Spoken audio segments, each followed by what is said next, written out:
Simply Boost Mobile. Boost Mobile? We'll give you a free year of service. Free year? When you buy a new 5G phone. New 5G phone? Enough. But I'm your hype man. When you purchase an eligible device, you get $25 off every month for 12 months with credits totaling 1 year of free service. Taxes extra for the device and service plan. Online only.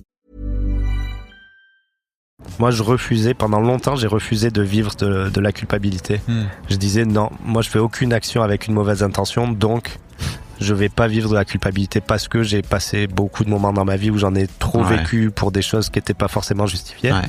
Mais il y a eu une longue période où je m'étais vraiment fermé et je disais non, je prends la décision de commettre aucune action avec une mauvaise intention, donc si quelqu'un le perçoit mal, je m'en fous. Exécuté par qui? Fabrice Florent. Bonsoir, bonjour, bon après-midi à toutes et à tous et bienvenue dans ce nouvel épisode d'Histoire d'argent. Chaque mardi et chaque vendredi à partir de 6h du matin, on discute avec mes invités de leur rapport à l'argent. Comment le perçoivent-ils? Comment ils le gagnent? Comment ils le dépensent? Comment ils l'appréhendent tout simplement? Alors je suis Fabrice Florent et mon métier c'est de faire parler les gens. Je fais parler de mes invités de leur intime parce que je suis convaincu que l'intime est bien plus universel qu'on ne le pense. Vous verrez, vous vous reconnaîtrez peut-être dans les histoires des gens qui parlent dans mon micro alors qu'ils racontent leur histoire. Je fais donc parler des gens, plutôt dans des podcasts de conversation sur divers sujets. Des pères de paternité, des mères de maternité, des célébrités de leur parcours vers le succès, des hommes de masculinité et aussi, bien sûr, des gens de leur rapport à l'argent. Je fais aussi un talk show avec ma partenaire Mimi Hegel qui s'appelle le Fab et Mimi Show. Bref, vous retrouverez tous les liens dans les notes de cet épisode si vous voulez découvrir ces autres podcasts. Et d'ailleurs, si vous découvrez mes podcasts, je fais pas mal d'autres choses. Allez donc voir ça sur mon site internet fabflorent.com, fabflorent.com. Si mes podcasts et mon travail vous aident d'une manière ou d'une autre, alors vous pouvez m'aider en retour en m'envoyant un don en argent sonnant et trébuchant avec votre carte bleue ou alors en vous abonnant à mon Patreon à partir de 5 € par mois. Vous trouverez les liens dans les notes de cet épisode. Merci d'avance, c'est très cool. Enfin, si vous aimez le podcast, vous pouvez vous y abonner, mettre un chouette commentaire et 5 étoiles au podcast sur votre appli de podcast préféré, en particulier si vous écoutez sur Apple Podcast ou Spotify. Et surtout, partagez cet épisode et ce podcast autour de vous s'il vous a plu. Je suis sûr que vous connaissez des gens que mon travail pourrait intéresser. Vous pourrez également venir commenter avec mes auditrices et mes auditeurs chaque épisode directement sur mon Discord. Je vous invite à aller découvrir Discord, c'est un petit logiciel génial qu'il faut installer sur son téléphone ou sur votre ordinateur. En fait, vous pouvez me suivre sur les différentes plateformes et réseaux sociaux et trouver toutes les infos pour me contacter dans les notes de cet épisode.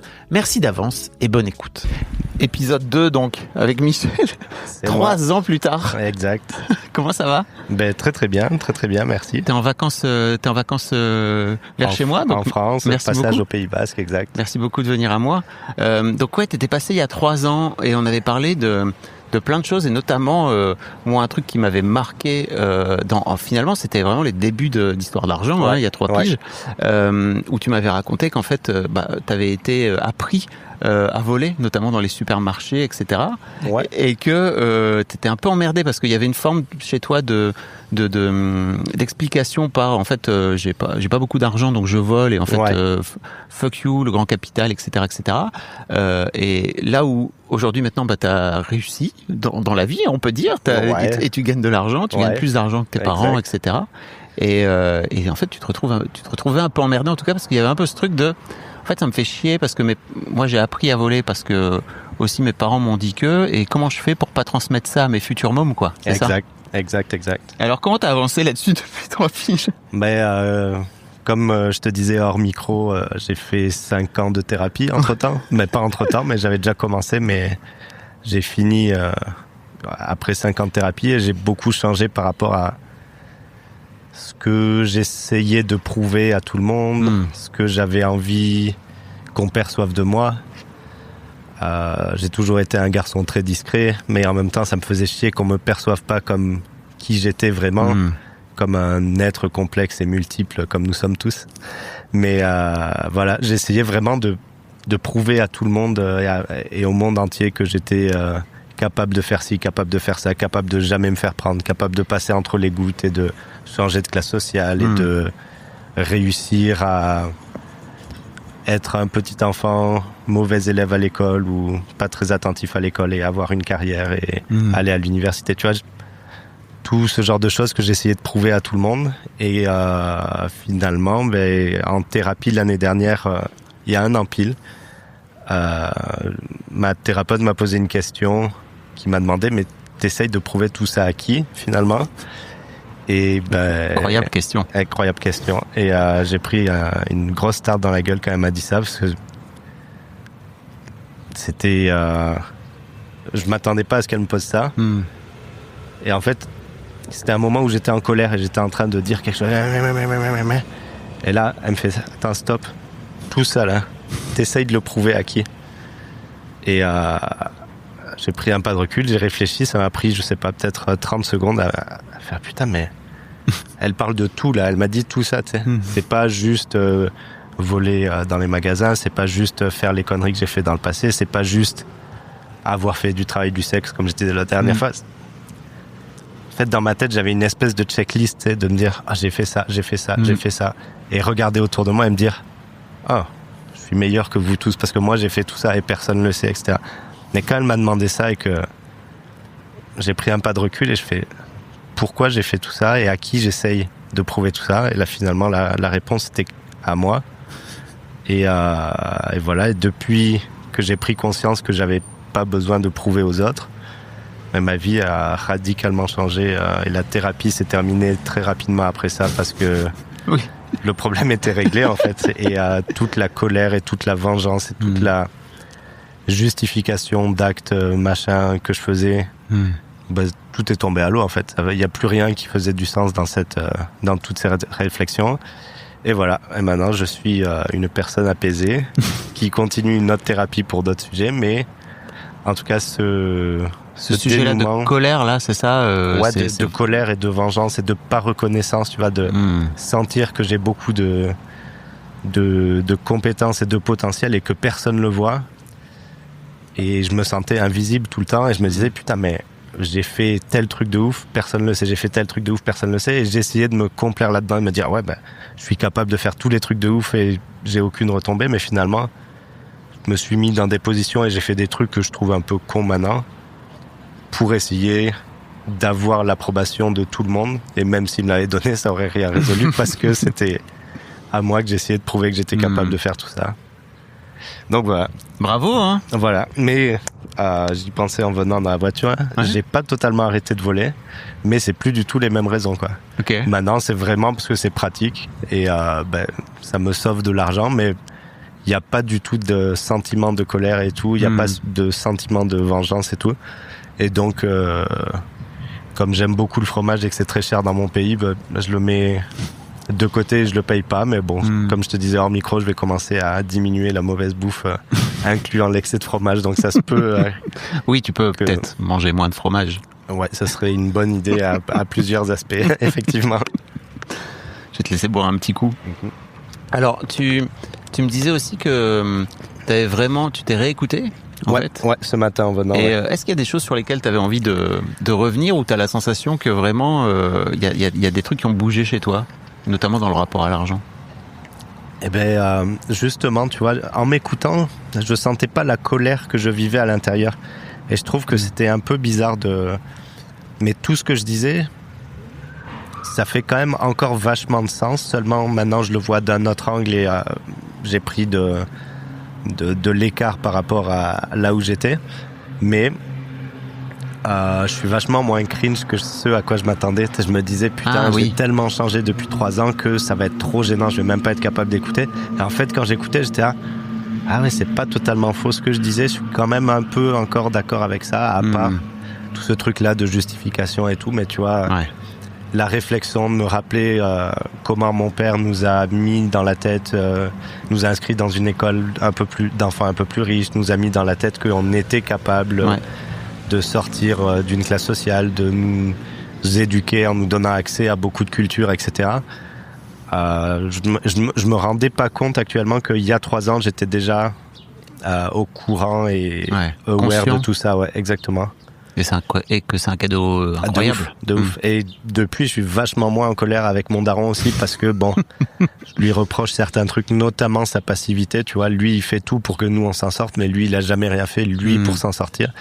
Il a fait une faillite quand ma mère était enceinte de moi, et depuis cette faillite, il a pas beaucoup bougé, pas beaucoup montré l'exemple, quoi.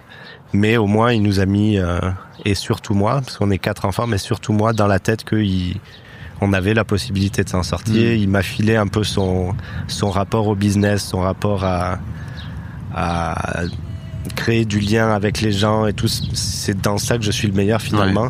Et ça vient 100% de lui. Et donc, je lui en veux encore pour sa passivité, mais tout le reste, je suis vraiment hyper reconnaissant. Quoi. Pourquoi tu lui en veux pour sa passivité ? C'est sa vie.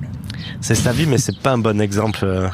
C'est chiant parce qu'il nous dit tout le temps, tu devrais faire ci, tu devrais faire ça et tout. Et lui, il est sur le canapé, il se plaint, il change pas les choses sur lesquelles il se plaint et tout. Et donc c'est...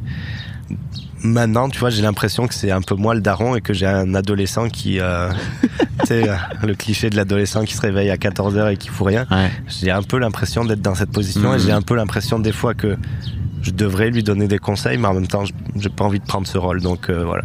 Oui. Est-ce que c'est vraiment ton rôle ? C'est pas du tout mon rôle. Mais voilà. Comme je lui disais, on a mangé ensemble au resto il y a 2-3 jours. Et je lui disais... Moi, je peux te montrer des choses par l'exemple, mais je vais pas te dire ce que tu dois faire ou ce que tu dois pas faire. Tu vois. Ce qui est en soi une bonne parole de daron. Mais bon, t'es juste en train de parler de toi, quoi. Ouais, mais de ouf. Mais tu vois, j'ai vachement changé par rapport à ça aussi. Avant, j'ai l'impression que tous les gens autour de moi qui avaient des problèmes, c'était un peu mon rôle de leur trouver des solutions et tout. Fallait les sauver. Et ouais. Et maintenant, j'écoute. Et si on me demande un conseil, je le donne. Mais si on me le demande pas, je dis je t'apporte mon soutien, je t'apporte mon écoute. Je suis là en tant qu'ami ou en tant que membre de famille ou quelque chose, mais je vais pas apporter des conseils non sollicités et je trouve que ça apaise vachement aussi. Et c'est pareil, c'est ce petit moment de déclic chez la psy. Qu'est-ce que tu veux prouver, à qui tu veux le prouver, qui t'a fait bouger là-dessus, tu crois ? Peut-être, ouais. Je suis pas certain, j'y ai pas pensé. Mais j'ai l'impression que ça vient avec ce gros changement dans ma vie l'année dernière, donc ça doit en faire partie, mais j'ai pas disséqué à ce point. Est-ce qu'il y avait autre chose sur lequel tu voulais revenir par rapport à ton épisode il y a 3 piges ? Pas vraiment. Okay. Pas vraiment. C'est, comme je disais, j'ai beaucoup changé, mais en même temps, il y a beaucoup de choses que je disais avec lesquelles je suis encore d'accord. Et il y a un truc que j'ai grandement changé depuis ton épisode, c'est de parler au tu. Le truc que tu reproches souvent aux gens. Et là, quand je l'ai écouté, putain, ça me faisait mal de dire « Ah, tu fais ci, tu fais ça. » Mais bon, ça, en t'écoutant, j'ai appris à arrêter de faire ça. C'est cool, hein, ça permet de reprendre un petit peu la responsabilité de ses paroles, quoi. Je trouve ça bien de dire « je », quoi. Et prendre le narratif, c'est clair. C'est clair. Et j'essaye de... Quand quelqu'un parle trop au tu, mon petit frère le fait beaucoup. À chaque fois, je fais « Attends, mais tu parles de toi, là, ou tu parles de... » C'est qui tu ? Ouais, c'est ça. Mais... c'est vrai, ça paraît con, mais... C'est qui tu ou c'est qui on aussi, parce que souvent c'est on. Ouais, on et aussi on dit que. C'est genre les autres, mais en fait c'est pas les autres, c'est tu penses à quelqu'un quand tu parles. Et puis donc, tu parles de toi souvent. Ouais. Ça aussi, il y a une phrase que t'as dit il y a pas longtemps, ça fait quelques mois, mais tu disais finalement les gens ne parlent jamais que d'eux-mêmes. Et ça, c'est rentré dans ma tête profond et ça a beaucoup changé de choses dans ma perception et dans mes relations aussi. C'est très fort ça, parce que en fait, d'autant plus dans le rapport à l'argent. Ouais. Parce que très souvent, on vient faire parler de l'argent, faire dire un truc à l'argent qui vient de nous. Parce que l'argent, lui, il a strictement rien à voir avec ça. Lui, il a rien demandé. Et en plus, c'est cool parce qu'il répond pas. C'est une bonne victime. Je trouve que c'est vraiment, enfin, en tout cas, moi, ça m'a vraiment changé la vie quand j'ai compris ça. Ouais, c'est clair. On parle toujours que de soi. Bon, de quoi t'avais envie de parler en fait ? Tu m'as envoyé quelques. Ouais, je t'ai envoyé quelques. Tu m'as envoyé pistes. quelques trucs. Alors. Tu voulais parler de ton parcours scolaire, de ton rapport à l'argent dans tes relations amoureuses passées et actuelles, où tu m'as mis entre parenthèses passé daddy et actuel encore en construction. Ouais. Tu voulais parler aussi de tes mois pauvres versus tes mois riches. Ouais. De ton voyage en Australie, de ta décision de poursuivre ou d'approfondir tes études, ça va être intéressant. Du rapport à l'argent de Pascal qui est l'ami riche de tes parents, et puis de l'accident de voiture que tu as eu et de la réaction de ton pote Benoît qui te devait de l'argent. Bon, ça peut être c'est un bon menu, je trouve. Ouais, de ouf. On peut y aller comme tu veux. Bon, la scolarité, collège privé, machin, tout ça, je pense qu'on en avait parlé. T'en avais un peu parlé. Avec ce que j'ai écouté ce matin, je pense pas qu'il y ait besoin de reparler, de passer du temps là-dessus. Rapport à l'argent dans le couple, passé et présent. Je t'avais parlé la dernière fois d'une relation que j'avais eue juste avant de partir de la France, où j'étais en couple avec une fille qui faisait des études mais travaillait pas du tout, qui ses parents avaient les moyens de l'aider mais elle leur demandait pas d'aide parce qu'elle estimait que c'était à nous de subvenir à nos besoins, mais nous, c'était moi qui travaillais au SMIC. Et du fait toi, que tu payais tout. Je payais tout. Je vivais dans un petit mobil-home pas chauffé. J'avais un petit scooter de merde. Enfin, j'avais une vie un peu misérable et je m'en sortais pas. Et j'acceptais ça pour des raisons de peur d'abandon et peur de solitude et plusieurs choses dans ce genre. Mais c'est marrant parce que quand je me suis séparé d'elle, je suis parti donc dans le pays dans lequel je vis actuellement et j'ai rencontré une fille et alors que j'étais conscient de ça, j'ai imité la même chose et au final, elle m'a emprunté beaucoup d'argent. J'ai fini, justement grâce à la thérapie, un jour ma thérapeute m'a dit mais ça commence à me gonfler, tu parles de ça tout le temps. Elle te doit, c'était l'équivalent de 2500 €. Ils sont à toi ces sous-là, fais quelque chose, t'sais. Et voilà, donc j'ai fait un petit stratagème. J'ai écrit avec accusé de réception à sa mère pour que sa mère soit au courant. Et finalement, le soir même, elle m'a envoyé tout l'argent qu'elle me devait. Elle allait faire un crédit à la banque pour. Mais bon, c'est pas mes problèmes, c'est pas mes affaires. Et j'avais un petit peu peur, j'avais un peu de culpabilité et tout. Et finalement, un jour, je fais non, mais attends, je l'ai gagné cet argent-là, je l'ai donné pour rendre un service et il n'y a pas de raison qu'il me revienne pas. Tu l'as prêté pour le coup. Ouais, je l'ai prêté pour rendre un service et on était tombé d'accord pour qu'elle me le rende et donc ça pouvait pas durer éternellement. Ça a duré quand même 3 ans, je crois. Et je pense que dans sa tête, son but c'était d'attendre et que ça disparaisse. Donc non, ça n'a pas disparu. J'ai réclamé mon argent, je l'ai eu et voilà. Voilà. Ok. Et après ça, j'ai eu une relation avec une autre fille où là on partageait tout à 50-50. Donc elle faisait encore des études. Son père avait pas mal d'argent, il payait pour ses besoins à elle, moi je payais pour mes affaires. Et on divisait vraiment tout 50-50, incluant la bouffe. On faisait, moi, mes courses payées ou pas payées, mais de mon côté. Elle faisait ses courses de son côté. Only Boost Mobile. Boost Mobile. We'll give you a free year of service. Free year? When you buy a new 5G phone. New 5G phone? Enough. But I'm your hype man. When you purchase an eligible device, you get $25 off every month for 12 months with credits totaling 1 year of free service. Taxes extra for the device and service plan. Online only. How can I help you today? Hey, I need to talk about my loan. No problem. So I got the email. Sandy Spring Bank is becoming... Atlantic Union Bank. That's right. And will you still be... Your banker? Of course. More branches and ATMs? Way more. Still community-driven? Still live here, still give here. Mobile app? Easy. Everything right at your fingertips. And what about my business? Always here to help you reach your goals. Sandy Spring Bank is becoming Atlantic Union Bank, October 2025. Same bankers you love with even more to offer. Le loyer ou pas payé. Ouais. Mais voilà, tout était divisé en deux sans prendre en considération le montant d'argent que moi je gagnais et que elle, son père lui donnait. J'avais même pas idée de combien son père lui donnait. Donc voilà, c'était très séparé. Et quand on s'est séparés, j'ai beaucoup pensé à ça. Et je me disais, je sais pas comment faire dans le futur quand je serai dans une autre relation, etc. Et donc là, je vois quelqu'un depuis quelques mois. Et entre le moment où je t'ai envoyé l'email et maintenant, on a eu cette conversation. Parce qu'on a eu un long trajet de 6 heures en voiture et je lui ai fait écouter un de tes podcasts avec Michael. Et on parlait du rapport à l'argent dans le couple et je lui ai dit, toi, qu'est-ce que t'en penses? Et question piège. Question piège, ouais, mais c'est intéressant parce qu'il y a tout le côté aspect charge mentale de la mère qui doit prendre un arrêt maladie, etc. Puis la fille que je fréquentais s'emploie elle-même, auto-entrepreneuse. Et donc il n'y a pas forcément d'aide quand tu prends ton arrêt grossesse, etc. Donc, tout ça, c'est des facteurs à prendre en compte dans cette réflexion. Et voilà, donc je suis en réflexion et en construction et il me tarde de retourner la voir et de continuer à approfondir ce sujet, mais c'est hyper intéressant, je trouve. Si je peux rajouter quelque chose, parce que tu vois, après ma relation en France, puis la suivante quand je suis arrivé dans le pays où je suis, je me suis vachement braqué et le fait d'être à 50-50 avec ma dernière ex, je trouvais que c'était un bouclier de protection, mais j'ai envie d'enlever ça. Et j'ai envie de m'investir vraiment dans une relation incluant, partagé peut-être à 50-50, peut-être au prorata, peut-être une autre formule, mais j'ai envie de m'ouvrir, tu vois.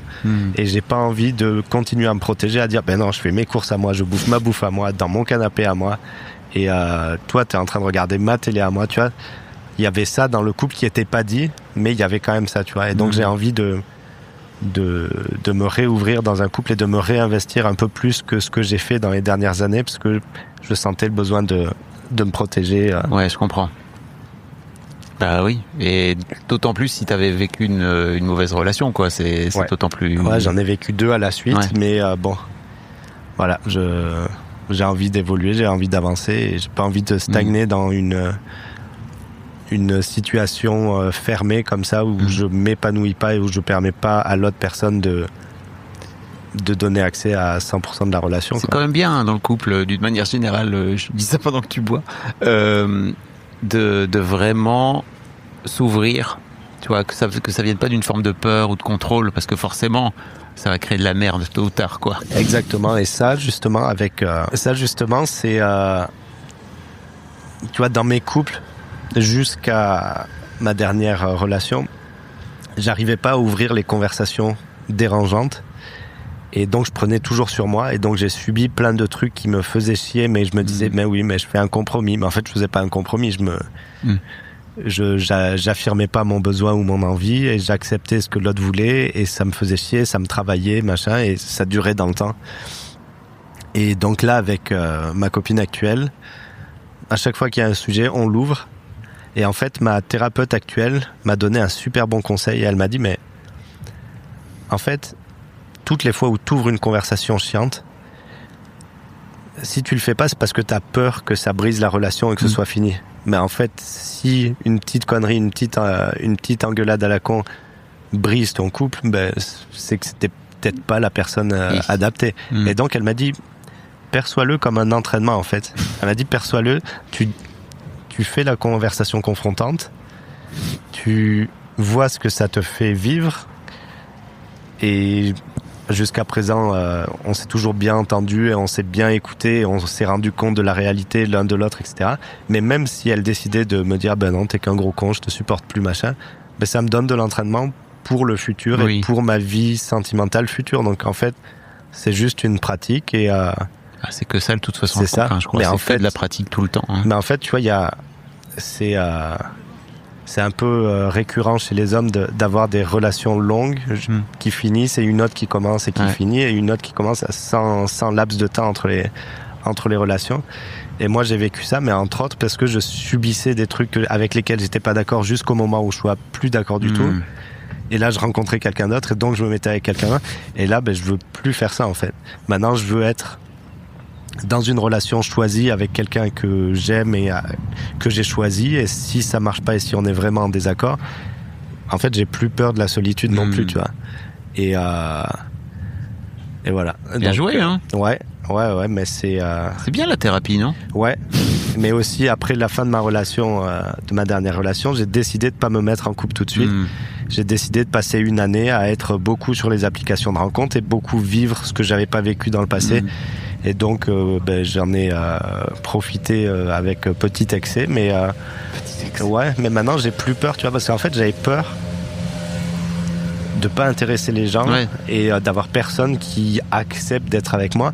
Mais quand je le vois maintenant, ça me fait de la peine. Je me dis, putain, le pauvre Michel d'il y a 2-3 ans, qui avait peur que personne s'intéresse à lui, et que maintenant, à chaque fois que je vais sur les applications, j'y vais plus dernièrement parce que je suis en couple, mais chaque fois que j'y vais, j'ai des matchs tout de suite, je rencontre les personnes me trouvent super intéressant, et ça marche bien tout de suite, et donc j'ai plus du tout peur, en fait.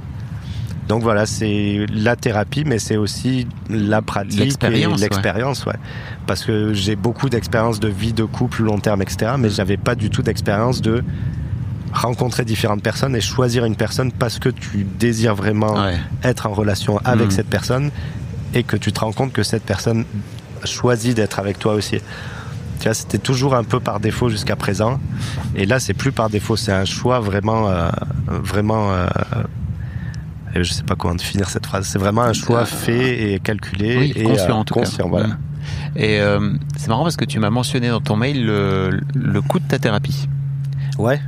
T'as fait le total ? Ouais, parce que c'est un peu cher, et quand j'entends tes invités qui parlent régulièrement du prix de la thérapie, ou dans d'autres podcasts, les gens qui disent oh là là, ça coûte, je sais pas, 50 € l'heure, c'est trop cher et tout. Ouais. Moi, je payais en équivalent en euros, ça fait 130 ou 140 pour 45 minutes. Et j'en faisais, selon les périodes, mais 4 fois par mois. Et en tout et pour tout, ça fait l'équivalent peut-être de 17 000 € ou quelque chose comme ça. C'est quand même beaucoup d'argent, mais c'est beaucoup d'argent que j'ai pris la décision de mettre à cet endroit-là. Et oui, puis j'allais dire, j'ai l'impression que ça a rendu ta vie vraiment... ça m'a beaucoup apaisé. Ça m'a beaucoup apaisé. Et si tu me demandes aujourd'hui, bon, on te remet la personne que t'étais il y a 5 ans et on te donne le 17 000 € maintenant... non, j'en veux pas de cet argent-là. Je veux garder ma bonne santé mentale et le fait que je sois aussi apaisé maintenant. Donc c'était 100%. La dernière fois on parlait du terme investissement en parlant de thérapie. Et c'est vraiment un investissement. Ça m'a apporté quelque chose qui a pas de valeur en fait. Et donc c'est ça. C'était le résultat de cet investissement. Il est fou parce que j'ai que 34 ans et je me sens vraiment super apaisé. J'ai décidé de continuer une autre thérapie, comme je te disais, pour parler d'autres sujets et tout, en relation à l'argent et au travail et tout, et à l'amour aussi, mais en tout cas ça m'a vraiment permis d'avancer, quoi. Et de me délester du poids immense que j'avais sur les épaules et que je savais pas comment me défaire, quoi. Que tu t'étais mis tout seul, là. Que je m'étais mis tout seul. Si j'ai bien compris. Ouais, que je m'étais mis et que mon environnement, mes parents et là où je suis né, etc. Mais ouais, là je suis vraiment apaisé par rapport à ça. Ok. Tu voulais parler de tes mois pauvres ? Ouais. Mois pauvres et mois riches, ouais. Parce que t'as des fluctuations de revenus, c'est ça ? Non, pas du tout. Mais des fois j'ai des grosses dépenses, comme là je suis venu ici, ça m'a coûté en euros peut-être 1 000 €. Ouais. Et je pars en Australie, donc on va en parler après. Je pars en Australie tout le mois de décembre. Et ça m'a coûté, je sais même plus en fait, mais certainement l'équivalent de 2000 ou 2500 €. Donc c'est des grosses dépenses que j'ai faites, et ça fait que le temps de le rembourser, le temps de payer tout ça, il y a des mois où je me serre un peu la ceinture. Mais avant ça me faisait vraiment paniquer de devoir me serrer la ceinture. Et maintenant, je suis hyper confortable avec ça. Et ça... Tu vois, je refusais catégoriquement l'inconfort jusqu'à il n'y a pas longtemps, incluant l'inconfort financier, le fait de devoir se priver un petit peu pendant un moment et tout. Et là, maintenant, je suis vraiment plus tranquille avec ça. Qu'est-ce qui a changé pour toi par rapport à l'inconfort ? C'est dans la même veine du gros switch qu'il y a eu l'année dernière, mais aussi, je me rends compte que quand je me mets dans l'inconfort, je me rends compte que j'avance plus. Et comme je t'avais dit la dernière fois, je m'étais inscrit à l'université. Là, je suis à peu près au milieu de mon programme universitaire. Je pourrais arrêter là, mais j'ai pris la décision que j'allais continuer, que j'allais faire un MBA en fait en suivant. Et c'est confrontant parce que l'image de moi que j'avais il y a pas si longtemps, c'est le petit garçon qui aimait pas l'école et qui se faisait engueuler par les profs parce qu'il écoutait pas et tout. Et là, je vais m'inscrire pour un MBA et je compte avoir mon MBA avant mes 40 ans, j'espère. Bravo, hein. Bon, c'est la limite que je me fixe, mais si c'est 45, ce sera 45, mais c'est... Putain, j'ai perdu le fil. Parce que tu parlais de l'inconfort et que l'inconfort te permettait d'avancer. Et je trouve que c'est hyper inconfortable de penser à ça. Et en fait, ça me fait vivre vraiment des émotions fortes de me dire waouh, je vais être capable de faire ça et je vais devenir cette personne. Et maintenant, tu vois, quand je rentre en France et quand je parle à ma famille de mon chemin, ils en reviennent pas. Et ça, c'est hyper gratifiant, quoi. Ils sont super surpris que j'en sois là où j'en suis maintenant, mais encore une fois, c'est juste le début J'ai 34, il me reste au moins 20 ou 25 ans à travailler, donc il va se passer des choses encore. Mais déjà maintenant, tout le monde est hyper surpris par ma réussite et là où j'en suis maintenant. Et ça, c'est venu grâce à des mises en situation inconfortables, en fait. c'est pas facile de retourner à l'université, enfin d'aller à l'université. Je suis même pas allé au lycée, donc je suis pas allé au lycée, je vais à l'université. On m'a toujours dit que j'étais pas bon, que j'étais un mauvais élève, que j'étais pas attentif. Et au fil du temps, je me suis rendu compte que c'était pas vrai. Oui, puis j'imagine que tu vas pas dans la même perspective à 30 piges. Non, que quand j'étais au collège, ouais, exactement. Ouais. Mais ouais, et aussi un peu dans cette veine, je compte enseigner à l'université aussi dans le futur. Okay. Un peu, c'est encore pour me prouver quelque chose, mais c'est aussi pour me prouver, putain, quand j'étais petit et que tout le monde me disait, bon, il faut que tu partes vite travailler parce que ça marche pas ici, c'est pas une fin en soi en fait. Et je peux arriver au fait d'enseigner à l'université. Et il y a des gens pour qui c'est rien, mais pour moi c'est beaucoup, et donc j'ai envie de cocher ça. Donc voilà, une case à cocher dans ma bucket list.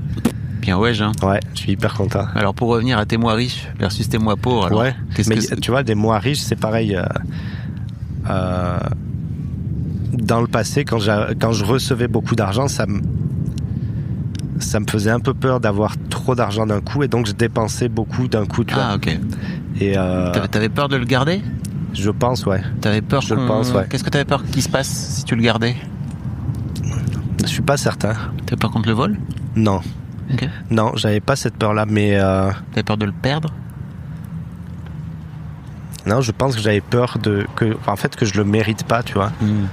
De me dire, non, mais je me prends pour qui à avoir tout cet argent-là, ouais. Et tout, tu vois. Notamment par rapport à ton père et tout ça, quoi, peut-être. Ouais. Et ça faisait une grosse somme, peut-être. Ouais, ça faisait trop et tout. Ouais. Et j'ai un peu fait une petite tricherie pour pallier à ça. Mais en fait, maintenant, quand je reçois mon salaire, il y a un montant qui part directement dans mes investissements, qui fait que mon compte courant n'a jamais plus que 1000 balles dessus. Et donc, je suis jamais confronté. Mais quand je vais sur mon compte d'investissement, en ce moment, il y a 27 000 ou 30 000, je sais plus. Quand je le regarde, je fais « Ah, c'est cool ». Mais j'y ai pas accès tout de suite, tu vois. Et ça, j'aimerais bien y... C'est le fait de pas y avoir accès qui te sécurise ou... Je pense que si j'avais 30 000 dans mon compte courant, j'aurais peur d'acheter une connerie, tu vois, d'acheter une grosse voiture ou d'acheter un truc que j'ai pas besoin, tu vois. Alors que mes plans, c'est une peur qui est un peu infondée, parce que je sais ce que je veux pour le moyen terme, je sais ce que je veux pour le long terme, donc je le ferai pas. Tu le ferais sans doute pas, oui. Mais ouais, je préfère sur mon compte courant avoir moins d'argent, et après bon, il est mieux dans un compte investi que dans un compte courant qui rapporterait aussi. Mais ouais, je suis pas certain ce que ça me fait vivre des gros montants dans un compte courant qui dorme. Tu devrais expérimenter un peu. Peut-être, ouais. Peut-être, ouais. Tu vois, tu dis que t'as expérimenté plein de choses. Ouais, mais ce serait à essayer. En fait, à chaque fois que vous avez une peur, faut pas hésiter, faut y aller, faut aller tester, voir ce que ça fait comme émotion, quoi. Ouais, tu vois, là, mon instinct, ce serait de dire, ouais, mais il va pas être investi pendant ce temps-là, je veux perdre l'argent et tout. Ah, ça, c'est autre chose. Ouais, mais en fait, c'est pas très grave. Non, en vrai, c'est pas très... Oui, c'est pas très grave dans l'absolu, parce que ça te permet de pouvoir vivre une expérience, quoi. Ouais, c'est ça. Et c'est comme tes 20 000 € de thérapie, quoi. Ouais, de fou. Ouais, c'est vrai. Je vais faire ça. Je vais y penser. Je vais mettre ça en place et essayer de me mettre un gros montant un jour sur le compte et rester quelques mois comme ça. Je vais essayer. Puis de voir, en fait. Et tu vas voir que tu vas pas acheter une grosse voiture. Bah ouais. Et puis peut-être ça vient d'ailleurs, tu vois. Peut-être. Bah, je te raconterai ça à l'épisode 3. Tu vois, je me demande à quel point il y a peut-être aussi, tu vois, potentiellement une déloyauté, enfin une loyauté, pardon, par rapport à ton père, tu vois. Mais tu vois, je m'étais rendu compte d'un truc, c'est que quand j'avais 20 ans, j'ai fini mon apprentissage, j'ai fait 5 ans d'apprentissage, quand j'ai fini à 20 ans, j'avais 13 500 € sur mon compte. Et jusqu'à dernièrement, j'avais jamais refranchi ce montant-là. Ah, c'était ton plafond. C'était mon plafond, ouais. Et alors, je sais pas qu'est-ce que ça... quelle est la corrélation avec quoi et tout, mais je trouvais ça bizarre, tu vois. Et maintenant que mes investissements se font tout seuls et que je vois pas le montant, mais le montant a dépassé ce montant-là et j'y pense pas, tu vois. Mais j'ai l'impression qu'il y a quelque chose qui se joue avec ce montant et cette période de ma vie, tu vois, parce que j'ai travaillé mon apprentissage, c'était un peu dur, tu vois, c'était 6 jours par semaine, des fois 9 heures par jour et tout, depuis que j'avais 15 ans, à me lever tôt le matin et tout, travailler les dimanches, machin. Et à mes 20 ans, je me suis rendu compte qu'il y avait autre chose dans la vie. Je me suis rendu compte qu'il n'y avait pas que le travail, je me suis rendu compte que j'avais le droit de vivre l'adolescence que j'ai pas eue. Et donc j'ai arrêté pendant un moment ce métier. J'avais pas travaillé, je crois, pendant 1 an et demi. J'ai grave profité, j'ai grave dépensé aussi. Et donc il faudrait que je creuse dans cette direction. Bah ouais, il doit y avoir un truc qui se joue. Hein. Ouais, mais ça me fait penser à un truc. Je me demande si c'est pas, tu vois, tout le travail, le labeur, et j'ai pas envie de revivre ce dur travail que j'ai fait pendant 5 ans comme un con, à être un peu sous-payé quand même en apprentissage, et d'avoir réussi à mettre autant d'argent en travaillant aussi dur, et après de m'être rendu compte que je voulais plus jamais travailler aussi dur de toute ma vie. Peut-être qu'il y a une corrélation ici, ouais. C'est à mais c'est approfondir. pas de la faute de la somme. Ben non, c'est pas de la faute. Encore une fois. Ni de la charge de travail que j'ai accepté de subir aussi, mais. Oui, puis tu peux aussi te dire, tu vas le voir positivement en te disant en fait j'ai appris le métier qui m'a permis d'être là aujourd'hui. Bah quoi. ouais, 100%. Donc ouais, c'est intéressant. Hein. Souvent, il peut y avoir des plafonds de verre. Ouais. Ils peuvent aussi venir peut-être, tu vois, de ton histoire familiale où t'as entendu un truc avec 13 500 € quand t'étais jeune ou 10 000 €, tu vois, et que en fait peut-être tes parents n'ont jamais réussi à avoir plus d'épargne, plus de machin. C'est possible. Et qu'en fait t'as pas vraiment envie de te retrouver plus riche que tes parents, quoi. Ça peut être difficile, quoi. C'est possible, ouais. C'est possible. Mais bon, en ce moment, je suis plus riche que mes parents. Bravo. Et tes mois pauvres, alors comment tu les vis? Mais mes mois, je suis en train de vivre des mois pauvres en ce moment, financièrement, pas. Je vis des choses riches, tes mois pauvres financièrement, bravo. C'est ça. Mais je me serre la ceinture et ça me dérange pas du tout, quoi.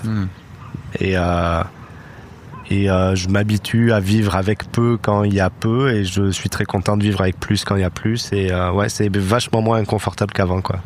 Ouais. Mais c'est aussi parce qu'il y a une stabilité de mon montant d'argent. Je suis payé toutes les 2 semaines. Il y a le même montant qui tombe toutes les 2 semaines et tout. Donc il y a quand même une grosse sécurité derrière moi. Ce serait à expérimenter sans ça aussi, quoi.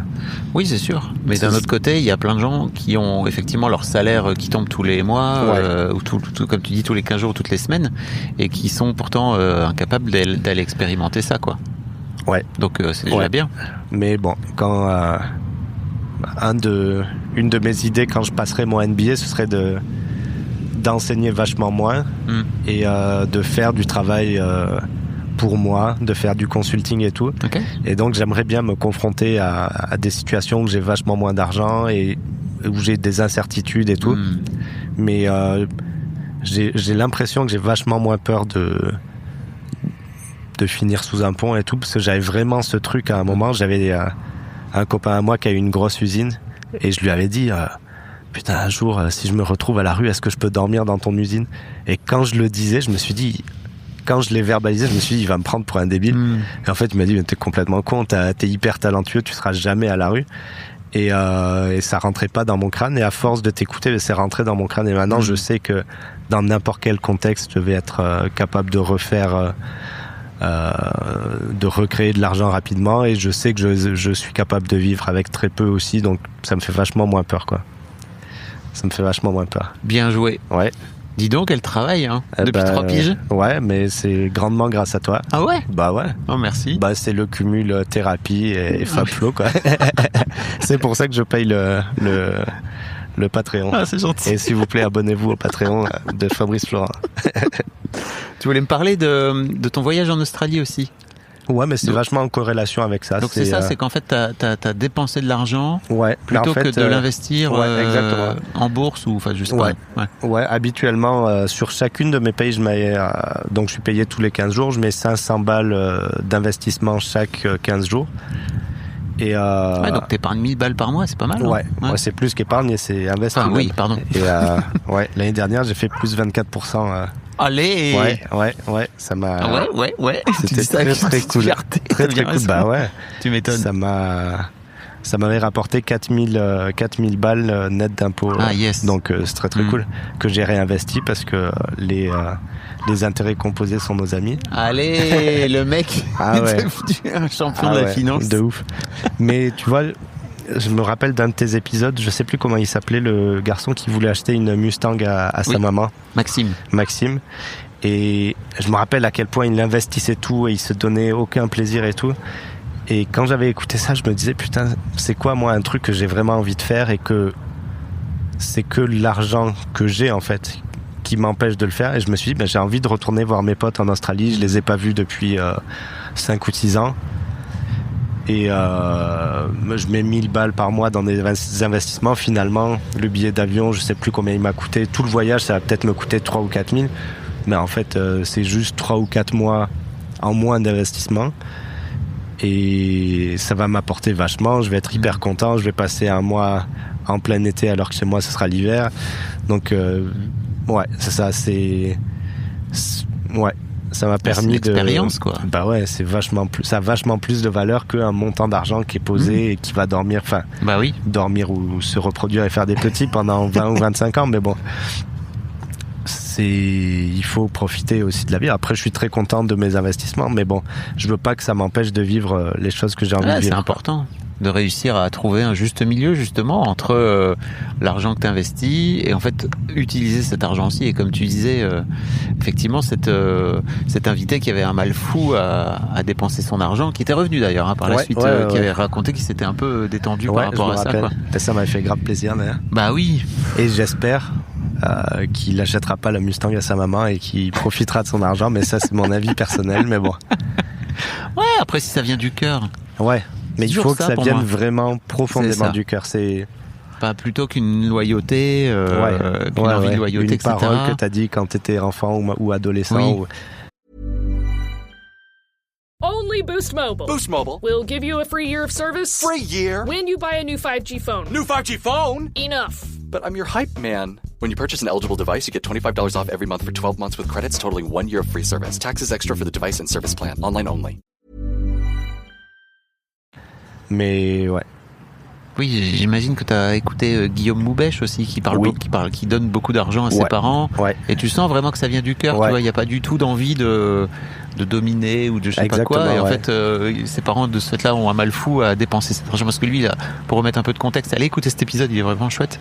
Il a gagné 30 millions d'euros en vendant une partie de sa boîte quand il avait 30 millions de dollars. Et ouais, donc en fait, il aide ses parents parce qu'il vient d'un milieu très modeste. Et en fait, il me disait que il était saoulé parce que ses parents dépensent pas l'argent, quoi. Ils le mettent en banque. Ouais, mais il est vraiment fort à son âge d'avoir toute cette réflexion-là. Ouais. Mais c'est lui qui avait les 3 dentifrices. C'est lui, non? Ouais. C'est lui. Il y a encore des petits trucs, mais toujours. C'est ça qui est incroyable, je trouve, c'est que c'est important aussi de se rendre compte que même les gens, tu vois, qui sont riches à millions, et lui, alors il n'aura plus de problème d'argent. Mais ses enfants sans doute pas, ses petits enfants non plus, quoi. Ouais. Enfin, en tout cas, s'il n'y a pas de guerre, s'il déconne pas. Mais factuellement. Mais après, dans le quotidien, s'il a passé 3 types de dentifrice, ça flippe un peu, quoi. Et bon, c'est ça qui est chouette aussi. C'est pour ça que j'ai fait ce podcast. Je trouve ça cool aussi d'entendre des gens qui sont riches à millions comme ça dire j'ai besoin d'avoir mes 3 types. Mais c'est trop intéressant parce que quand tu lui as un peu mis dans la gueule, je me suis rendu compte qu'il s'est dit putain merde, c'est vrai, j'ai ce truc, alors que je pense pas qu'il s'en était rendu compte avant. Et c'est vraiment cool parce que j'imagine que maintenant il doit être en train d'y penser et peut-être travailler dessus, donc c'est hyper cool, quoi. En tout cas, il fait bien ce qu'il veut avec, mais c'est sûr que je trouve que l'argent c'est génial, mais effectivement après ça, si t'en fais un truc qui est dans ta tête en permanence, c'est plombant, quoi. Ouais. Enfin, surtout si t'en as, comme il en a, quoi. Ouais. Tu voulais parler du rapport à l'argent de Pascal. Ouais, Pascal, le goth. Donc Pascal, comme tu dis, c'est l'ami riche de tes parents. Ouais, en fait, quand j'étais enfant, il faisait encore des études et il a fait des études hyper longtemps et tout. Et dans le village de mes parents, il y a personne qui faisait des longues études et il y avait ce gars qui était copain avec tout le monde, sympa avec tout le monde. Et qui avait, je crois qu'il avait encore 30 ans, il n'avait pas commencé à bosser. Et en fait, il est devenu... comment on appelle ça, pas comptable, putain. Quand t'achètes une maison, tu vas chez un... courtier, c'est ça? Non. Un agent immobilier, non. C'est ça? Quand t'achètes un bien, il faut que t'ailles signer des papiers chez... notaire. Notaire, voilà. Okay. Donc, Pascal a fait des longues études pour devenir notaire. Okay. Et maintenant, il est notaire, il a plein d'argent. Et en fait, ça se voit pas, mais il le cache pas non plus. Il y a un espèce de rapport où, en fait, tu vois qu'il s'en bat un peu les couilles. Il a une très belle maison, très confortable. Il a une voiture très décente et tout.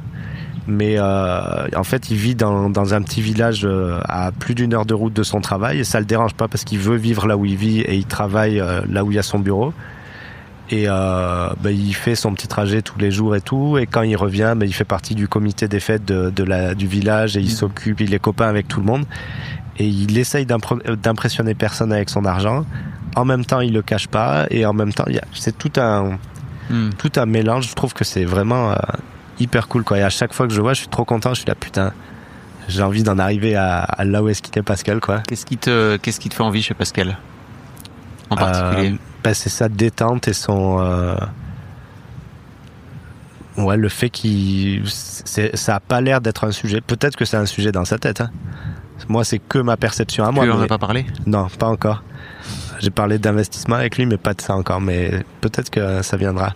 Mais en tout cas, l'image que je me fais de sa vie et de son rapport à l'argent est hyper cool et c'est vers là que je tends. J'aimerais trop être complètement apaisé. Et parce que au début que j'avais de l'argent, j'essayais aussi de show off vachement et encore une fois prouver à qui. Maintenant que j'ai plus besoin de prouver à personne, je me rends compte que j'ai loué toutes les meilleures bagnoles que je voulais conduire. Je suis allé dans toutes les villes que je voulais visiter. Mais maintenant, je m'en bats les couilles. J'ai plus besoin de faire de trucs de fou. Et quand j'ai envie de... Tu peux le faire pour toi. C'est ça. Pas obligé de le faire pour les autres, quoi. Et là, je vais en Australie et c'est pour moi, tu vois. Et un peu dans cette veine, j'ai désinstallé Instagram il y a 3-4 mois. Et j'avais vachement peur de me sentir seul, de me sentir isolé et tout. Et en fait, je me rends compte que là, je l'ai réinstallé quand je suis en France pour discuter avec des copains, des copines, machin. Mais je me rends compte que, tu sais, je regarde toutes les stories et je suis là, putain, j'ai envie de mettre une story. Tu sais, là, par exemple, je pourrais faire une story, je suis avec Fabflo, machin. Mais en fait, pour qui, tu vois? Et c'est dans la même veine, en fait. Je suis hyper content d'être avec toi ici, mais j'ai pas besoin d'avoir l'approbation et que tout le monde me dise putain c'est trop cool, tu fais un podcast avec Fabflo et tout. En fait, je m'en fous de ce qu'ils pensent finalement. Et donc voilà. Et depuis que j'ai désinstallé Instagram, je passe vachement plus de temps à m'occuper de ce que moi je pense et ce que moi je veux pour moi. Et c'est depuis ce moment-là que j'ai décidé que je ferais mon MBA et tout. Ah ouais? Ouais. Entre autres parce que quand j'ai désinstallé Instagram, j'ai mis LinkedIn et j'ai un peu regardé, mais ça m'a vite gonflé aussi LinkedIn. C'est pas GG non plus, hein. Ouais, c'est une autre toxicité. C'est clair. Mais et donc je suis plus vraiment sur LinkedIn non plus. Mais je me suis dit putain, mais en fait il y a beaucoup de gens qui font des trucs vraiment cool en entreprise et en projet et tout. Et j'en ai marre de me... Comment dire? J'ai l'impression que mon rapport à Instagram, c'était vachement de la justification, vachement de regarder comment je suis cool, regarder machin. Et maintenant que je m'en fous, je me recentre sur moi, ce que je veux pour moi. Et je sais ce que je veux pour moi. Je veux continuer à avancer, je veux exploiter mon potentiel que j'ai reproché à tout le monde de ne pas percevoir pendant des années, mais que je n'ai pas exploité. C'est bien. Donc maintenant, je vais me concentrer sur exploiter ce potentiel-là et arrêter d'essayer de prouver à tout le monde que je suis une bonne personne ou que je suis cool. Que j'ai du succès ou que je passe du temps avec Fabrice Florent, par exemple. Comme si c'était si c'était un critère, mec. Bah ouais, mais ça l'a été. Tu vois, la dernière fois qu'on s'est vu, j'avais mis ma petite story, j'avais eu quelques réactions et j'étais là, putain, les gens me trouvent cool. Alors que, je sais pas, peut-être qu'ils s'en battent les couilles. J'imagine que la moitié ou plus des gens qui ont vu la story peut-être ne savaient même pas qui t'étais. Bah donc oui, en vrai de vrai. Je suis pas non plus Michel Drucker. Ouais, de ouf. Parce que en vrai, dans ma vie à moi, t'es important parce que j'écoute beaucoup de tes podcasts. Donc, dans mon quotidien, tu existes, mais dans le quotidien de la majorité des gens en France ou dans le monde, tu n'existes pas. Donc, je peux te le dire. Bah ouais, bah c'est cool. D'ailleurs, c'est très cool, tu vois, que tu sois dehors et que personne te calcule. Oh là là, oui. Ouais, mais non, mais c'est ouf. Parce que moi, dans ma tête, comme tu fais partie de mon quotidien, si je te croise dans la rue, je vais faire oh c'est cool, c'est Fabrice Florent. Mais ultimement, on en croise plein des gens qui ont ton niveau de popularité ou plus ou moins. Oui. Et on sait pas et on s'en bat les couilles. Donc, non, et puis parfois j'ai des gens qui m'envoient des messages sympas en me disant ah je t'ai croisé dans la rue mais j'ai pas voulu t'embêter. Je suis là bon oui ok c'est cool. Enfin, tu vois, t'aurais pu dire bonjour aussi. Ouais. Mais oui c'est marrant, c'est trop ok bon c'est très marrant. Ouais, mais d'ailleurs bon peut-être que c'est pas intéressant mais dans la ville où je vis je crois que ça va être intéressant. Peut-être. C'est une capitale culturelle et donc il y a énormément de gens connus qui vivent surtout dans le quartier où je suis et donc c'est pas bizarre et c'est pas hors du commun de croiser une célébrité, alors que moi, où j'ai grandi, on n'avait pas de célébrité du tout. La première fois que j'ai vu une célébrité, j'avais peut-être 15 ou 16 ans et c'était un gros événement et j'y ai beaucoup pensé et tout. Alors que maintenant, à chaque fois que je fais mon épicerie, à chaque fois que je marche dans la rue, je vois quelqu'un qui passe à la télé, qui fait du cinéma, qui fait machin. Et en fait, c'est juste quelqu'un qui fait partie d'une autre industrie que la mienne, que je connais pas. Mais en fait, c'est juste ça, quoi. C'est des gens, quoi. Et ouais, c'est juste des gens. Qui vont au boulanger. Ouais, exactement. Et ouais, je trouve que c'est très cool ce rapport-là, parce que la première fois que j'ai rencontré quelqu'un, une artiste très connue dans la rue, ça m'avait fait quelque chose. Et j'y avais réfléchi et j'avais un peu regardé mon comportement et ce que je ressentais de l'extérieur. Et je me disais, mais en fait, c'est juste quelqu'un qui est en train de vivre son quotidien comme moi, qui part au boulot, qui fait quelque chose. Il n'y a aucune différence. On travaille juste pas dans la même industrie, mais finalement, il n'y a aucune différence, quoi. Ouais, après, la notoriété t'amène plein de perks, de bonus, de trucs dans la vie qui sont cool. Et d'emmerdes aussi. Et j'allais dire, plein d'emmerdes, quoi. Ouais. Et l'autre jour, c'est marrant parce que, donc, les bureaux de Mademoiselle à l'époque étaient vraiment dans une rue où effectivement il y avait pas mal d'acteurs, de comédiens, etc. Et souvent il y avait Ramzy Bedia, donc qui se baladait. Et en fait on croisait régulièrement et à chaque fois en fait les gens lui hurlaient dessus. Ramzy, Ramzy. Et lui il était là, salut. Je me disais, mais t'imagines sa vie en fait, en permanence. Il est là. Et puis il doit être sympa, quoi, tu vois, il n'a pas le droit d'être de mauvais poil ce jour-là. C'est clair. C'est terrible. Mais dans une autre mesure, tu vois, c'est quelque chose auquel je pense beaucoup, moi, avec mon travail, parce que j'ai quand même beaucoup d'élèves et dans mon industrie, tout le monde me connaît là où je suis. Ah ouais. Mais, tu vois, j'habite dans un endroit et je travaille à 45 minutes, 50 minutes de où je travaille. Enfin, je travaille... Bon, il y a 45 minutes entre mon lieu de travail et ma maison. Ce sera plus facile dit comme ça. Et je suis hyper content d'être complètement anonyme là où j'habite et de pouvoir aller dans les soirées où je veux, de pouvoir m'habiller comme je veux, de pouvoir faire ce que je veux et de pas me dire putain, il y a peut-être un élève qui va me reconnaître, il y a peut-être un collègue de l'industrie qui va me reconnaître et tout. Et c'est déjà arrivé et en fait, encore une fois, c'est pas si inconfortable que ça. Oui, j'allais dire, après tu peux aussi décider de t'en foutre. Comme t'as décidé de te foutre sur Instagram. Mais je pense que ça, je suis pas passé à travers encore, tu vois. Par exemple, tu vois que mes jambes sont très tatouées. Et au travail, j'ai jamais mis de short, par exemple. Ah, yes. Parce que j'en ai marre. Pas j'en ai marre. J'ai pas envie de me justifier et tout. Mais en fait, je pourrais aussi m'en foutre. Et un jour arriver en short et pas me justifier. Mais j'en suis pas encore là. Mais bon, ça va être un des futurs travails à faire. Tu voulais me parler de ton accident de voiture aussi. Ouais, alors ça, j'y ai pensé il y a pas longtemps à une anecdote hyper marrante par rapport au rapport à l'argent. C'est parce que à cette époque-là, quand j'étais en apprentissage, là, j'avais donc un peu d'argent de côté. Et j'avais un pote à moi, Benoît, qui gagnait pas d'argent.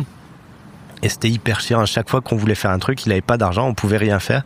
Et donc, je lui disais, vas-y, je t'invite, on va à ce concert, c'est moi qui paye, machin. On va bouffer, c'est moi qui paye. Et des fois, il me disait, ouais, mais bon, là, tu payes, mais je te rembourserai. Et donc, on était tombé d'accord sur, à chaque fois, est-ce que c'est moi qui invite ou est-ce que tu me rembourseras plus tard? Et donc, il y avait une ardoise, je sais plus, c'était pas beaucoup d'argent, c'était peut-être 300 ou 400 euros. Mais pour lui, c'était beaucoup parce qu'il avait jamais eu d'argent, il avait jamais travaillé et tout. Et donc, l'année suivante, j'ai eu un très gros accident de voiture. Et je m'en suis hyper bien sorti, il n'y a pas eu de problème ni rien. Et en fait, lui, quand il est venu me voir, le premier truc qu'il m'a dit, il presque pleurait, il disait, ah, mais qu'est-ce que j'aurais fait si t'étais mort, comment j'aurais fait pour te rembourser et tout. Et ça m'avait hyper choqué que ce soit ça qui le concerne, quoi. Le fait que il aurait éventuellement, mais personne ne le savait, mes parents ils seraient pas allés gratter 300 balles à un copain, machin, ils le savaient même pas et tout le monde s'en fout, mais lui ça le travaillait énormément. Ça veut dire que c'était dans votre relation au quotidien pour lui, quoi. Et lui ça devait beaucoup le travailler et moi je m'en étais pas aperçu du tout, tu vois. Et je me disais, mais il y a d'autres choses à être triste à propos si je suis mort, tu vois. Je serais mort, hein, c'est très très grave quand même, tu vois. Et lui, c'était vraiment un truc financier qui le tracassait, quoi. Qu'est-ce que tu lui as dit alors? Je sais plus. Je sais plus. Parce que ça... Je crois que je l'avais mal pris. Je crois que ça m'avait gonflé. Mais Ouais, mais en même temps, ça en dit beaucoup sur lui, quoi. ouais, et sur moi aussi, le fait que ça m'ait gonflé oui. aussi, mais bon. Ouais. Oui, parce que là, pour moi, c'est plutôt un appel à putain, en fait, je te dois de l'argent et en fait, c'est dans ma tête tout le temps, quoi. Ouais. Ouais. Ah, je l'avais même pas perçu sous cet angle, tu vois. J'ai une dette envers toi et c'est important pour moi dans notre relation vis-à-vis de toi, quoi. Ouais. Et donc, si t'es plus là, putain, cette dette, je pourrais jamais te la rembourser, quoi. Ouais. Et d'ailleurs, pas à la suite de ça, mais après maintes autres aventures, j'ai décidé que je prêtais plus d'argent ou vraiment dans des cas très très spécifiques. Ok. Parce que ça me gonfle de prêter de l'argent. Parce que ça crée tout le temps beaucoup de culpabilité chez l'autre personne. Et je déteste dealer avec la culpabilité des gens. Et ça m'est tellement arrivé de fois que la personne... En fait, ça apporte quelque chose de chiant dans la relation. Et de tout le temps devoir en parler, de tout le temps devoir dealer avec la culpabilité de l'autre. Et que l'autre vive avec cette culpabilité aussi. Et il y a aussi des gens qui m'ont jamais rendu des montants d'argent et bon, je m'en fous un peu parce que c'est plus très grave. Mais ouais, ça me gonfle un peu de prêter de l'argent. Ça crée quelque chose de chiant, quoi. Bah, si tu le fais avec le cœur. Ouais. Et que c'est ok, tu vois. Ouais. Mais il faut aussi que l'autre le reçoive avec le cœur, quoi. Ouais. Ça va dans les deux sens, quoi. Ouais. Mais tu vois, j'ai un copain qui a des gros problèmes d'argent depuis toujours pour maintes raisons. Et là, j'aimerais bien qu'il vienne me voir là où j'habite et je pense sérieusement à lui payer le billet d'avion, tu vois. Mais en tant que cadeau, pas en tant que tu dois me rembourser ou quelque chose. C'est juste, j'ai envie que tu viennes, je sais que tu peux pas et moi, ça va pas me coûter grand-chose. Donc vas-y, on fait ça, tu sais. Mais bon, je lui en ai pas encore parlé, mais c'est dans ma tête, ouais. Mais là, ça vient vraiment du cœur et... Après, je sais pas comment lui va le percevoir. Est-ce qu'il y aura de la culpabilité et Est-ce tout, que c'est ton problème? Je sais pas, mais j'aime pas gérer la culpabilité des gens. Je crois pas que ce soit ton problème. Ouais. C'est pas ton problème. C'est, tu sais, rester à son bout de l'écharpe, quoi. Ouais, c'est vrai. C'est sa culpabilité à lui. Et en fait, toi, tant que tu viens pas appuyer dessus, faire quoi que ce soit, bah, en fait, c'est plus à lui d'apprendre à gérer cette culpabilité-là. C'est intéressant parce que... Et d'apprendre à faire avec, peut-être à te le verbaliser. Ouais, c'est vrai. Mais tu vois, pendant ma thérapie, je parlais beaucoup de la culpabilité et du fait que je l'évitais énormément. Et pour toi ou pour les autres? Pour moi. Moi, pendant longtemps, j'ai refusé de vivre de la culpabilité. Je disais non, moi je fais aucune action avec une mauvaise intention, donc je vais pas vivre de la culpabilité parce que j'ai passé beaucoup de moments dans ma vie où j'en ai trop vécu pour des choses qui étaient pas forcément justifiées. Mais il y a eu une longue période où je m'étais vraiment fermé et je disais non, je prends la décision de commettre aucune action avec une mauvaise intention, donc si quelqu'un le perçoit mal, ben je m'en fous. Mais en fait, encore une fois, c'est un blocage et c'est un refus de s'ouvrir et la culpabilité, c'est une émotion qui existe et avec laquelle on doit vivre et donc maintenant j'accepte d'en vivre et quand c'est inconfortable, je la regarde en face et je vis avec mais ouais, ça n'a pas été facile. Faire un petit câlin, quoi. Parce qu'en fait, elle en dit plus sur toi que... Ouais, exactement. Mais ouais, ça a été dur d'accepter de vivre de la culpabilité. Parce que, encore une fois, tu vois, j'essayais tout le temps d'être la meilleure personne possible pour tout le monde et de froisser personne mais... Quel poids! Ouais, ça m'a empêché de faire vachement de trucs et de me concentrer sur moi, mes besoins et mes envies, tu vois. Donc, ouais, maintenant, des fois, je vexe des gens et je fais sentir mal des gens et je me sens coupable et ben, je vis avec tout ça et... Bravo. Ouais. Est-ce qu'il y a un sujet sur lequel je t'ai pas amené, dont tu aurais aimé parler, alors? Il y a peut-être un angle que j'avais jamais vu jusqu'à dernièrement, c'est le rapport de ma mère à l'argent. Ok. Je m'étais vachement concentré sur mon père. Et en fait, dans un premier temps, j'ai grandi avec mes deux parents qui travaillaient sur un même poste dans un lycée. Et tout l'argent qu'ils gagnaient, c'est que ma mère qui s'en occupait. Mon père n'avait pas de carte bleue, pas d'argent liquide, pas accès à son argent. Ce qui est considéré comme une violence conjugale, en fait. C'est considéré comme une violence économique. C'était sa décision? C'était une décision de passivité de mon père. Donc oui, une décision, mais... Une non-décision. Une non-décision, ouais. il était pas content de pas avoir son argent, mais en même temps, Ouais, donc mais en même temps, il se rendait compte qu'ils en gagnaient pas beaucoup et que si c'était lui qui le gérait, il y aurait des gros problèmes. Mais en tant qu'adulte c'est inconcevable de travailler autant et de pas avoir accès à son argent. Oui. C'est un peu fou, quoi. C'est sûr. Et en fait, je me suis rendu compte il y a pas si longtemps que ma mère avait vachement ce truc de non mais c'est moi qui gère parce que personne sait faire à ma façon et si quelqu'un d'autre le fait, ça va mal se passer et on est pauvre et on est machin. Je me suis rendu compte que c'était vachement sa perception. Et bon, ça va peut-être être un peu long cette boucle, mais depuis que ma grand-mère est en maison de retraite, je donne un peu d'argent pour payer la maison de retraite. Mais il y a quelques années, mon oncle a reçu un gros montant d'argent et a décidé que c'est lui qui payait tout. Et moi, j'ai continué à donner ce montant-là à ma mère. Donc, c'est 50 € que je donne tous les mois à ma mère. Et à ce moment-là, je lui avais dit, bon, moi, j'en gagne plus, garde-les. Et là, dernièrement, je commence à y réfléchir à ça. Je me dis, mais en fait, elle en a pas besoin. Et en fait, il y a aucune raison de continuer. Et je suis hyper inconfortable avec ça parce que j'ai pas envie d'ouvrir la conversation parce qu'elle, je sais qu'elle se perçoit comme pauvre et que c'est dur et que après tout ce que j'ai fait pour vous, machin. Mais c'est tout dans ma tête, je suis presque sûr, tu vois. Mais j'ai trop de mal à ouvrir cette conversation et à dire, ben maman, le mois prochain, je vais arrêter de te donner 50 balles tous les mois. Ok. Et ouais, je voulais te parler de ça. Là. Quand est-ce que tu le fais alors ? Ben, c'était pour ça que je l'avais emmené, mais ça me fait... C'est très confrontant. Mais y a quoi derrière ? Mais il y a la peur de décevoir ma mère et la... Elle y tient ces 50 €? Mais en fait, elle se persuade qu'elle est pauvre, alors que factuellement, elle voyage 2 fois par an dans des endroits un peu cool. Bon, elle est toujours avec des budgets très serrés, machin et tout, mais en fait, elle se limite et elle se persuade de quelque chose qui, de ma perception à moi, n'est pas vrai, et elle vivrait tout aussi bien avec ses 50 balles en moins par mois. Et donc, en fait, j'ai plus envie d'alimenter cette image qu'elle a. Parce qu'en lui donnant, ça continue à dire, ben, moi qui gagne un peu plus d'argent, ma pauvre maman, voici mon aide. Oui, c'est-à-dire que tu achètes avec cet argent autre chose que juste lui filer... Exactement. Et en continuant de donner cet argent, j'évite ce qui est en train de me faire chier en ce moment. Ah ouais ? Bah ouais, 100%. On va laisser passer les motos. Ouais. Ils font du wheeling, les jeunes. Attention, vous allez mourir.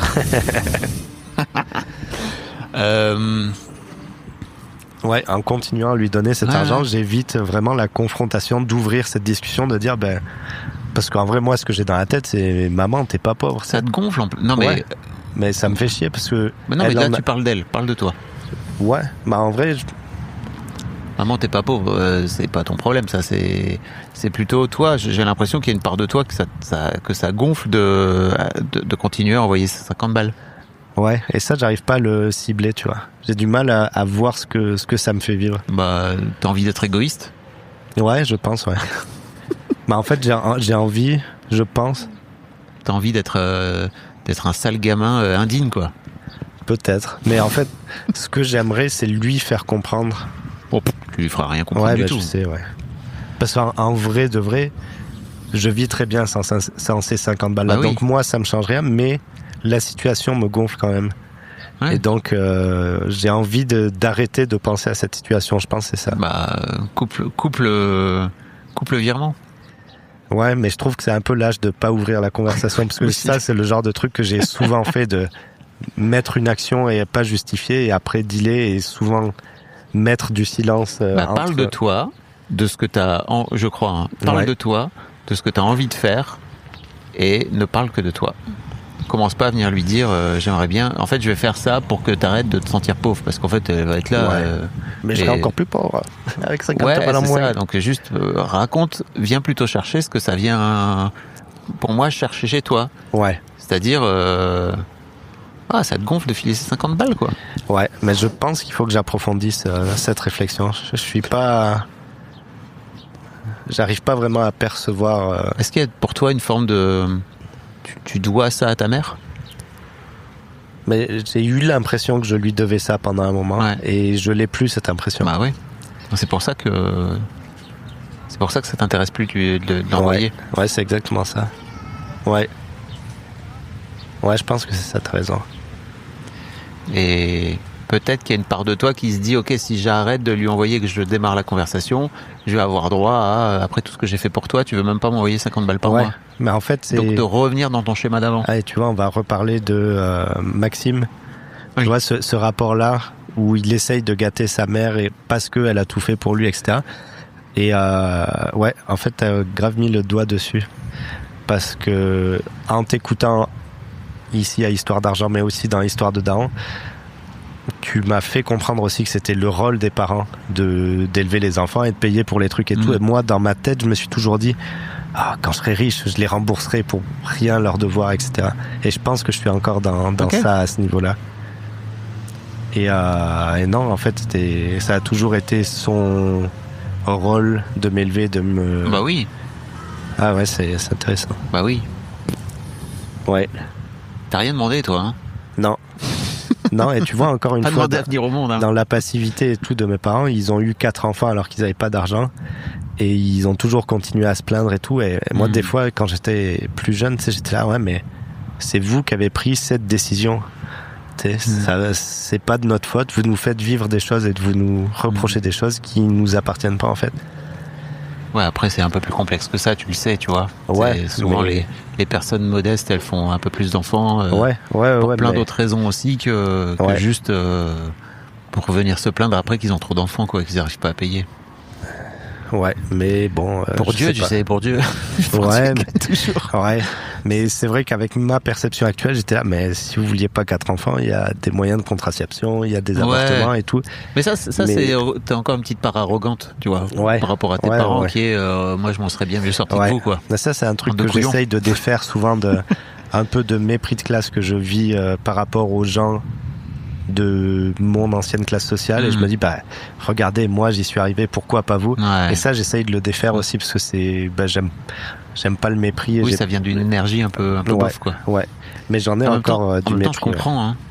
C'est-à-dire que je vois bien ton parcours et je vois bien comment tu t'es sorti les doigts et je comprends que tu puisses avoir un peu cette énergie de Ouais, moi je l'ai fait, pourquoi pas vous, quoi. En fait, surtout confronté à de la passivité, surtout de mon père, je me dis, mais en fait, tu m'as cassé les couilles toute ma vie pour que j'arrive là où je suis maintenant, et toi, t'as jamais rien fait pour y être, et tu continues à rien faire, et arrête de te plaindre, en fait, tu vois. Mais ouais, c'est chelou comme... Mais bon, on n'a pas du tout les mêmes privilèges non plus, tu vois. Alors, entre lui et moi, entre son éducation que c'est lui ça. a reçue et c'est celle qu'il m'a donnée. Je crois qu'en fait tu peux remplacer aussi ce mépris par une vraie gratitude de, en fait, ok, vous avez fait tout ça et c'est grâce à ça que je suis là aujourd'hui, Ouais, quoi. 100%. Et ça change, pour moi, ça change toute la dynamique, quoi. Ouais, mais aussi comprendre que eux, là où ils en sont maintenant, c'est peut-être le maximum auquel ils ont accès avec leur éducation et leur environnement aussi. Et de faire la paix avec ça et de leur faire un câlin, quoi. Et de leur dire merci, et de leur dire je t'aime, quoi. Ouais, à travailler, mais ouais, c'est clair. Travailler. C'est clair. Merci beaucoup, Michel. Eh ben, merci Fabrice. C'est trop cool. Ouais. Merci bien. Un grand merci à vous d'avoir écouté jusqu'au bout. Pensez à rejoindre le serveur Discord pour venir commenter avec le reste de ma commu. Je vous trouverai tous les liens dans les notes de cet épisode. Et si mon travail vous plaît, je vous rappelle que vous pouvez m'offrir en échange un peu de sérénité en vous abonnant à mon Patreon ou en m'envoyant de l'argent en vous munissant de votre CB. Vous trouverez tous les liens dans les notes de cet épisode également. Bonne fin de journée et j'espère à très bientôt pour un nouvel épisode de podcast. Only Boost Mobile. Boost Mobile. We'll give you a free year of service. Free year? When you buy a new 5G phone. New 5G phone? Enough. But I'm your hype man. When you purchase an eligible device, you get $25 off every month for 12 months with credits totaling 1 year of free service. Taxes extra for the device and service plan. Online only.